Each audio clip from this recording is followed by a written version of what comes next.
Right at the White House, Kelly Meyer, thank you. And while the president maintains foreign countries will be bearing the brunt of the tariffs, former White House Chief of Staff Mick Mulvaney says the numbers don't add up. In an op-ed, Mulvaney wrote for our partners at The Hill that the Trump administration's economic case ignores basic principles and risks setting unrealistic expectations.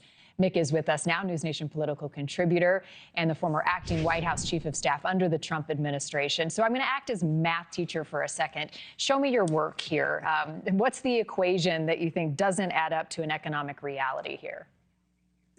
Morning. Good morning. Basically, we import about $3 trillion worth of stuff to generate $600 billion a year. You have to have a 20% tariff on everything. And that math adds up until economics and human behavior kicks in, which is what the Trump administration is counting on, is for people to stop importing stuff and to start buying stuff that is made here. They're also trying to encourage people, businesses, to set up manufacturing here so that we can buy stuff made here. And the more stuff you buy from here in the United States, as opposed to, say, from China, the tariff money goes down. So the point of the article, my point now, is you can't have it both ways. You can't say that tariffs are going to generate a huge number of American jobs and reinvigorate American manufacturing and say it's going to generate $6 trillion worth of revenue. Those two things are mutually impossible, and that's why I wrote the piece. I think the Trump administration is, especially Peter Navarro, overpromising and going to underdeliver. There's no way that tariffs will be able to do both of the things that the administration is talking about. So what I'm hearing from you, I mean, it's consumer sentiment, right? It's how people are feeling. So how do you expect the administration to strategize around that and the optics of it in the president's remarks today as he lays out the specifics? Yeah.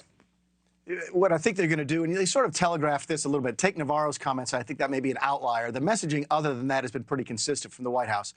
Generally speaking, yes, prices may go up a little bit in the short term, but once everything that the administration is trying to do kicks in, the economy will be much better, prices will go down, wages goes up. What does that mean?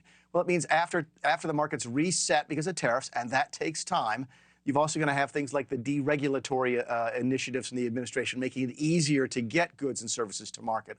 That lowers prices. And then also they're talking about revamping tax policy here as we get into the springtime. So that should help the economy as well. So I think what the Trump team is rightfully trying to do is try and prepare people. Look, it may be a little bit worse in the short term, but it's going to be a lot better in the long term. And you mentioned China. It sounds like the president will be tougher on China. Is that the right move, or could we even be more aggressive?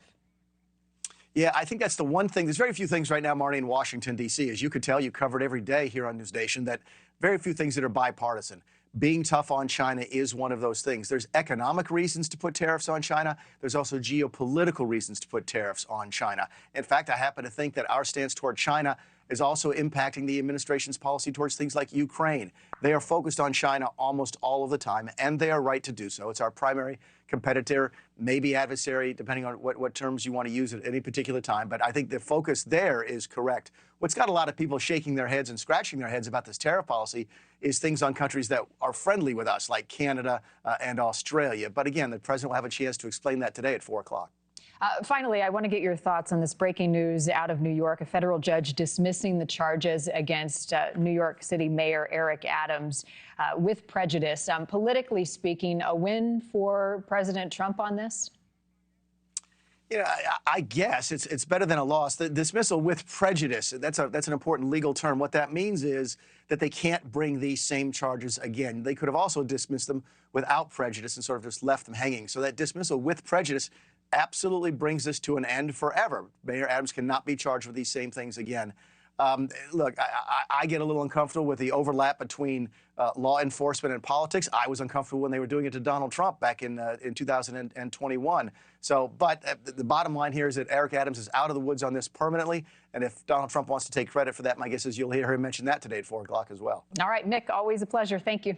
Thank you for watching. Go to newsnationnow.com to find NewsNation on your television provider. And don't forget to click the red subscribe button below to get more of NewsNation's fact-driven, unbiased coverage.